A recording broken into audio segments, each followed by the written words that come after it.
देखिए आहार श्रृंखला क्या है। तो पहले आहार श्रृंखला को हम लोग एक कड़ी की तरह मानते हैं, मतलब जैसे कड़ी मतलब एक दूसरे से जुड़े हुए रहना।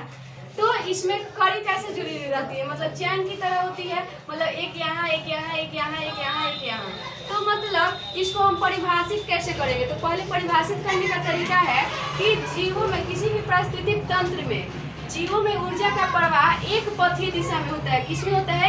एक पथीय दिशा में, मतलब पथ मतलब रास्ता और एक मतलब एक ही दिशा। तो मतलब एक ही दिशा में और एक ही रास्ता में होता है, तो उसे हम क्या कहेंगे? आहार श्रृंखला कहेंगे। मतलब जब एक जीव दूसरे जीव पर अपने भोजन के लिए निर्भर रहता है, वो भी एक पथ में, अलग अलग पथों में नहीं, तो हम उसे क्या कहेंगे?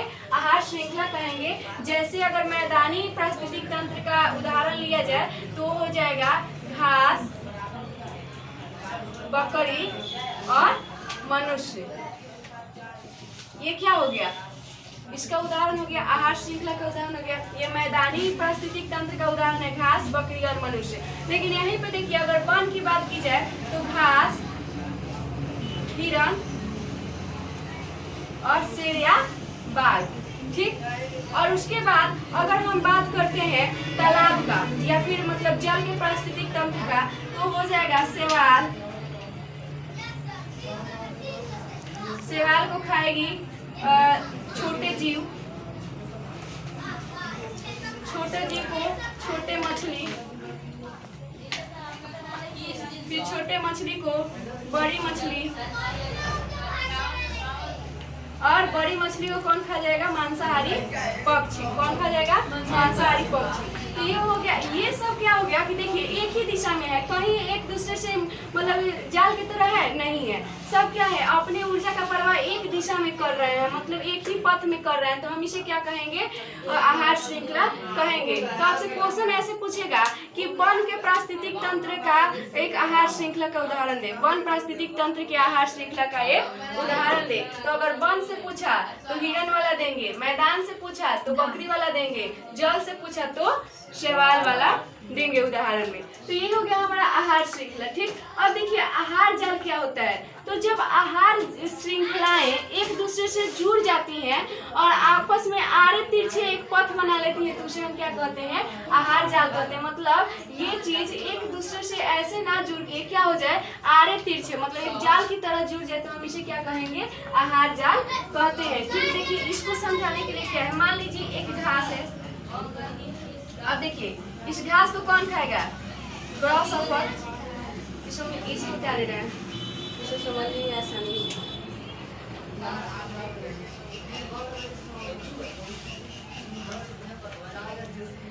देखिए मान लीजिए कि घास है, घास को कौन खाया? ग्रासहॉपर। क्या खाया? ग्रासहॉपर। इसको कौन खाया? गिरगिट। कौन खाया? गिरगिट को कौन खा गया? बाज। बाज। कौन खा गया? अब देखिए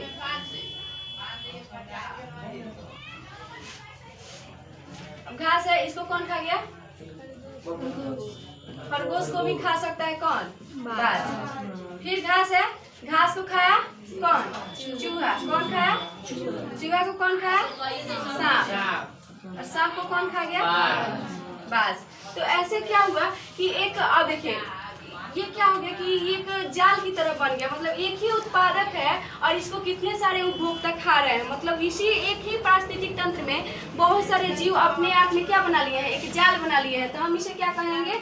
आहार जाल कहेंगे। तो आपसे अगर ऐसे क्वेश्चन आया कि आहार श्रृंखला क्या है, तो पहले उसका परिभाषा दे देंगे और उसके बारे में लिख देंगे कि वन पारिस्थितिक तंत्र का ये उदाहरण है, और उसके बाद मैदानी का, और उसके बाद आप दे देंगे जल का। तो ऐसे उदाहरण देते के बनाइएगा तो आपका 5 नंबर का क्वेश्चन हो जाएगा। उसके बाद है आहार जाल। तो ये 5 नंबर में नहीं पूछेगा, लेकिन 2 नंबर में जरूर पूछ सकता है। और उससे भी मोस्ट इम्पोर्टेंट क्वेश्चन ये आता है कि आहार श्रृंखला या फिर आहार श्रृंखला को हम आहार खाद्य भी बोलते हैं तथा आहार जाल में अंतर बताइए। मोस्ट इम्पोर्टेंट क्वेश्चन है, ये पूछता है और ये हो सकता है कि पूछे, क्योंकि ये एनसीईआरटी में ऐसे क्वेश्चन पूछा है, ठीक। अब देखिए आहार श्रृंखला हम एक तरफ लिख लेंगे। देखिए कभी भी जब हम अंतर लिखते हैं तो क्या करते हैं? 2 पार्ट्स में डिवाइड करके उसे लिखा जाता है। ऐसा क्यों किया जाता है? ऐसा इसलिए किया जाता है कि अगले वाले आदमी को समझ में आए।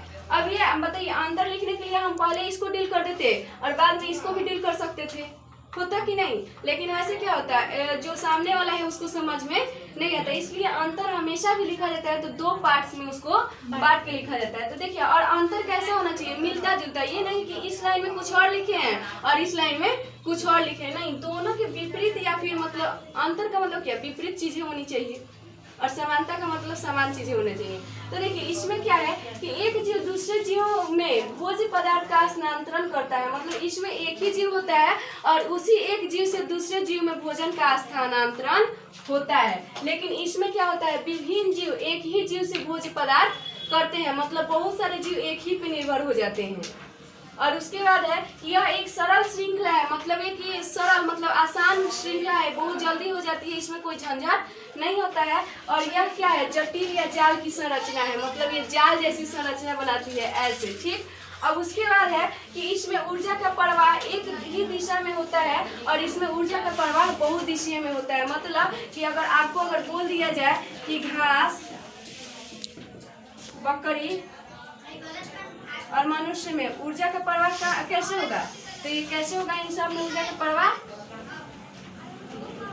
एक दिशीय होगा। कैसे होगा, एक दिशीय। लेकिन अगर ऐसा फिगर बना के दे दिया जाए और आपसे पूछा जाए कि इसमें ऊर्जा का प्रवाह कैसे हो रहा है, तो इसमें क्या हो रहा है, बहुदिशीय, 1 गो 2 गो 3 गो 4 गो 5 गो 6 गो, मतलब 7 8 इसमें है। तो ये बहुदिशीय हो गया और ये एक दिशीय हो गया। ये था हम लोग का आहार श्रृंखला और आहार जाल में अंतर।